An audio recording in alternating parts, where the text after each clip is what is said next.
Hey guys, welcome to the web 3.0। आज इस video में हम लोग सीखेंगे लिस्ट के बारे में। तो गाइस सबसे पहले यहाँ पे क्या करेंगे, एक फाइल क्रिएट करेंगे tutorial7.html, राइट। और इसमें HTML की बॉयलर पे लिख लेते हैं और यहाँ पे लिख देते हैं लिस्ट्स। ठीक है, फाइल को सेव करते हैं और यहाँ पे जाके ओपन कर लेते हैं। ओके, तो 7 वाली फाइल जो है यहाँ पे ओपन हो गई। अब यहाँ पे क्या करेंगे, सबसे पहले जो HTML की लिस्ट है, राइट, तो वो बेसिकली 2 टाइप्स की होती हैं। फर्स्ट वाली ऑर्डर्ड लिस्ट और दूसरी अनऑर्डर्ड लिस्ट। फर्स्ट पहले देखते हैं ऑर्डर्ड लिस्ट, राइट। तो यहाँ पे देखिए, ऑर्डर्ड लिस्ट बनाने के लिए सबसे पहले एक सिंटैक्स जो यूज करते हैं वो होता है OL tag, right. OL element use करते हैं जिसमें opening tag and closing tag होता है।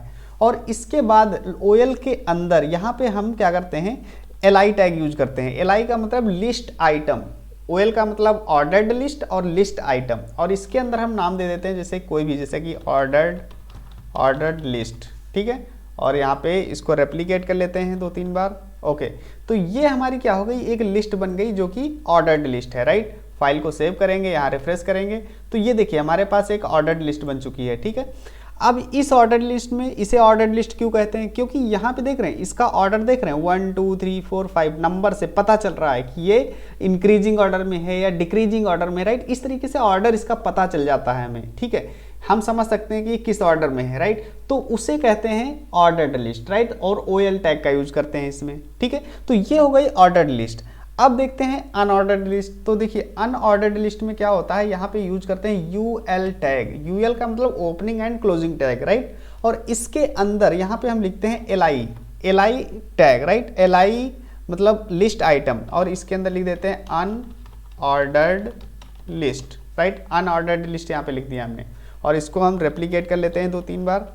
फाइल को सेव करके यहाँ रिफ्रेश करेंगे तो ये देखो यहाँ पे जो है अनऑर्डर्ड लिस्ट आ चुकी है। अब इसे अनऑर्डर्ड लिस्ट क्यों कहते हैं, तो देखिए यहाँ पे हमें ऑर्डर पता चल रहा है, नहीं पता चल रहा ना, इसमें पता चल रहा है 1 2 3 4 5, राइट। लेकिन यहाँ पे नहीं पता चल पा रहा है कि किस ऑर्डर में है लिस्ट ये, इसलिए इसे हम कहते हैं अनऑर्डर्ड लिस्ट, राइट। अब देखिएगा यहाँ पे एक चीज़ और यहाँ पे सीखना है कि अगर ये यहाँ पे बुलेट्स देख रहे हो, ये जो आगे यहाँ नंबर्स लगे हैं या फिर ये जो डिस्क लगी है, राइट, ये इसे कहते हैं बुलेट, राइट। इनको अगर हमें चेंज करना है, राइट, तो वो भी हम कर सकते हैं इस ऑर्डर्ड और अनऑर्डर्ड दोनों में, राइट। तो कैसे चेंज करना है, तो पहले यहाँ पे ऑर्डर्ड लिस्ट में देखते हैं।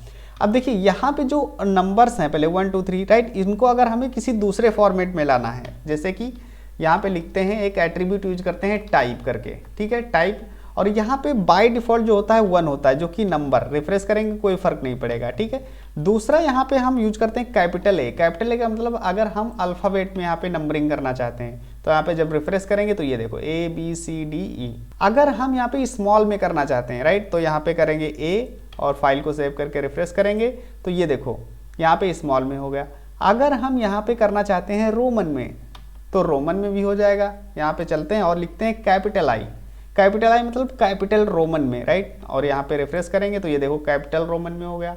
स्मॉल रोमन में करना है तो इसको हम स्मॉल I कर देंगे, स्मॉल I कर दिया और यहाँ पे रिफ्रेश करेंगे तो ये देखो स्मॉल I में हो गया।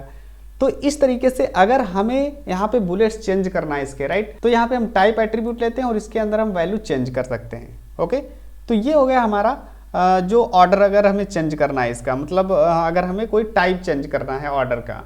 ओके, अब अगर हमें इसमें चेंज करना है, जो ये अनऑर्डर लिस्ट है, इसमें अगर हमें चेंज करना है इसके बुलेट्स, राइट, तो वो कैसे करेंगे, तो उसके लिए देखिए ये भी यूज कर सकते हैं। जैसे अगर यहाँ पे लिखते हैं टाइप, ठीक है, यहाँ पे लिख दिया टाइप और यहाँ पे अगर हम लिख देते हैं जैसे डिस्क अगर लिखते हैं, ठीक है, तो यहाँ पे डिस्क जो होती है वो क्या बाय डिफॉल्ट होती है, ठीक है, बाय डिफॉल्ट। अगर हम यहाँ पे यूज करना चाहें जैसे सर्कल, तो यहाँ पे सर्कल अगर हम यूज करते हैं और फाइल को सेव करके यहाँ रिफ्रेश करते हैं तो ये देखो यहाँ पे जो है डिस्क से सर्कल हो चुका है। तो इस तरीके से भी हम चेंज कर सकते हैं। अब दूसरा तरीका देखते हैं, यहाँ पे इसको क्या करते हैं, यहाँ से हटा देते हैं और यहाँ पे एक एट्रीब्यूट लिखते हैं स्टाइल एट्रीब्यूट का यूज करके हम यहाँ पे लिखेंगे लिस्ट स्टाइल टाइप। और अब यहाँ पे जैसे डिस्क जैसे दे दिया तो डिस्क क्या है, यहाँ पे डिस्क एक बाय डिफॉल्ट है, जो कि यहाँ पे बाय डिफॉल्ट ये वाली लग जाएगी। ओके, अब इसके बाद यहाँ पे जैसे हमें करना है स्क्वायर, ठीक है, जब स्क्वायर करेंगे तो यहाँ पे देखिए रिफ्रेश करते हैं और ये देखिए स्क्वायर हो गई। ओके, तो इस तरीके से यहाँ पे हम चेंज कर सकते हैं। या फिर सर्कल, जैसा कि हम लोगों ने अभी देखा था, यहाँ पे सर्कल लिखेंगे और फाइल को सेव करके यहाँ रिफ्रेश करेंगे तो ये देखिए सर्कल हो गया। तो इस तरीके से भी हम बुलेट्स को चेंज कर सकते हैं। अब दूसरा काम यहाँ पे कर सकते हैं कि हम अगर यहाँ पे कोई बुलेट्स नहीं लगाना चाहते, कोई इमेज लगाना चाहते हैं, कोई आइकन लगाना चाहते हैं, तो वो भी लगा सकते हैं। उसके लिए हम क्या करेंगे, एक प्रॉपर्टी यूज करेंगे, यहीं पे यूज कर सकते हो, जैसे कि यहाँ पे लिखते हैं लिस्ट स्टाइल इमेज, राइट। और इसमें हम URL दे देते हैं, URL, ठीक है। अब देखिए हमारे पास इमेजेस फोल्डर है, तो इसके अंदर एक home.png करके एक फाइल दी हुई है, इमेज दी हुई है, ठीक है। अब देखिए URL के अंदर हम यहाँ पे देंगे single quote, right. Single quote क्यों? क्योंकि बाहर देखो यहाँ पे डबल कोट है, अगर बाहर डबल कोट है तो अंदर सिंगल रहेंगे, और अगर बाहर सिंगल हैं तो अंदर डबल रहेंगे, राइट। ओके, तो अब इसके अंदर देते हैं इमेजेस फोल्डर के अंदर, और यहाँ पे देखिए home.png आ गई, ठीक है। और ये हमने क्या कर दिया, यहाँ पे लिस्ट स्टाइल इमेज और URL, और इसमें पाथ डाल दिया इमेज का, ठीक है। अब यहाँ चलते हैं और यहाँ पे रिफ्रेश करते हैं, तो ये देखिए गाइस यहाँ पे इमेज जो है यहाँ पे लग चुकी है। ये इमेज एक्चुअली में थोड़ा बड़ी है, ठीक है, इसलिए ये नीचे आ रही, ऊपर जा रही है, ठीक है। लेकिन आप इसके साइज की इमेज जब लगाएंगे तो ये बहुत ही ईजिली यहाँ पे अच्छे तरीके से यहाँ पे फिट हो जाएगी, ठीक है। तो इस तरीके से आप आइकन्स यहाँ पे लगा सकते हैं, अगर कोई भी आइकन इमेज के फॉर्म में लगाना चाहे तो। अब गाइस इस इमेज को जो है हम लोगों ने यहाँ पे यूज किया है अनऑर्डर्ड में, इसको ऑर्डर्ड लिस्ट में भी यूज कर सकते हो। यहाँ से क्या करते हैं, इसको कट कर लेते हैं, ठीक है, और यहाँ पे चलते हैं, यहाँ पे लिखते हैं स्टाइल एट्रीब्यूट, और इसके अंदर हम यहाँ पे भी लगा सकते हैं, राइट। और यहाँ पे रिफ्रेश करते हैं तो ये देखिए इसके अंदर भी लग गई, ठीक है।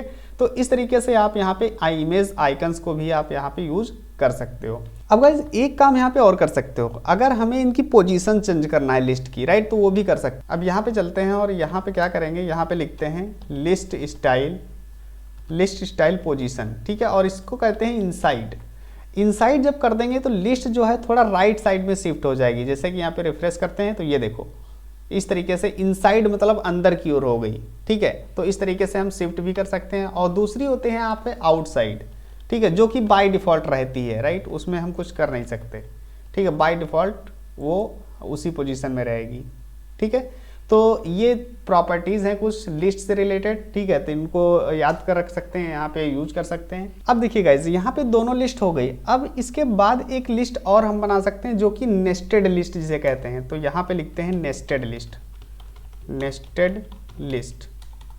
ओके, तो नेस्टेड लिस्ट अब क्या होती है? अब देखिए ये कोई नई लिस्ट नहीं है, इन दोनों को हम मिला करके बना सकते हैं नेस्टेड लिस्ट, या इसको मिला के बना सकते हैं या इसको भी मिला के, राइट। तो देखते हैं कैसे बनाते हैं। तो यहाँ पे चलते हैं और यहाँ पे लिखते हैं UL, चलो अनऑर्डर लिस्ट ले लेते हैं, UL ले लिया हमने, ठीक है। और यहाँ पे लिखते हैं LI लिस्ट आइटम, ठीक है, और यहाँ पे लिखते हैं नेस्टेड, या ऐसे कर सकते हैं आइटम 1, ठीक है, यहाँ पे आइटम 2, आइटम 3, आइटम 4, ठीक है। तो यहाँ पे हमने लिख दिया। तो अब रिफ्रेश करते हैं तो ये देखिए हमारे पास ये यहाँ पे एक लिस्ट आ चुकी है, ठीक है, ये वाली। अब इसके अंदर हमें नेस्टेड लिस्ट कैसे बनाना है, जैसे कि मान लीजिए आइटम 2 के भी कोई चाइल्ड एलिमेंट हैं, ठीक है, या आइटम 3 के कोई चाइल्ड एलिमेंट है, उनको कहाँ पे, उनको उसके अंडर लाना है, राइट। तो वो कैसे लाएंगे? तो उसके लिए हम क्या करेंगे, यहाँ पे जैसे आइटम 3 के अंदर हमें डालना है, राइट। तो क्या करेंगे, यहाँ पे 3 के अंदर चलेंगे, LI के अंदर, ठीक है, और यहाँ पे कोई भी लिस्ट आप डाल सकते हैं, UL ही डाल सकते हैं, जैसे UL हम ले लेते हैं, ठीक है।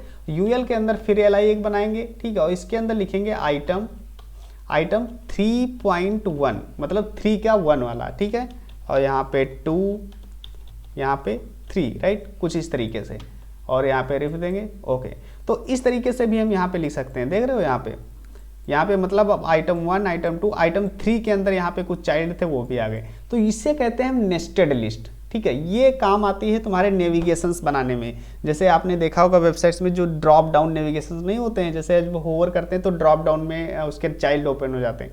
तो इस तरीके से हम यहाँ पे ड्रॉप डाउन और वगैरह बहुत कुछ बना सकते हैं। वो सब आने वाली प्रोजेक्ट्स हम बनाएंगे जब CSS वगैरह सीखेंगे, तो वहाँ पर हम लोग बहुत सारी चीज़ें सीखेंगे, राइट।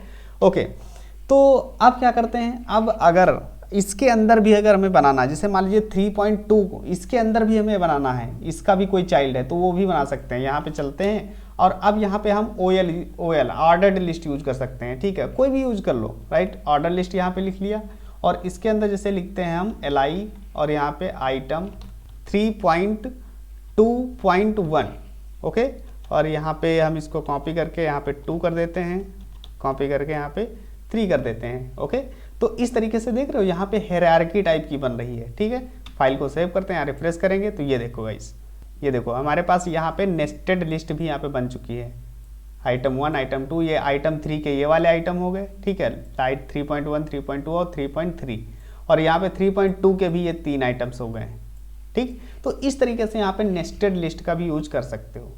तो आई होप गाइज यहाँ पे जो ये लिस्ट थी वो आपको समझ में आई होगी। अगर कोई भी प्रॉब्लम होती गाइज तो कमेंट सेक्शन में जरूर बताइएगा। वीडियो पसंद आया तो वीडियो को लाइक कीजिए। Thank you so much for watching the video. See you next video guys, take care.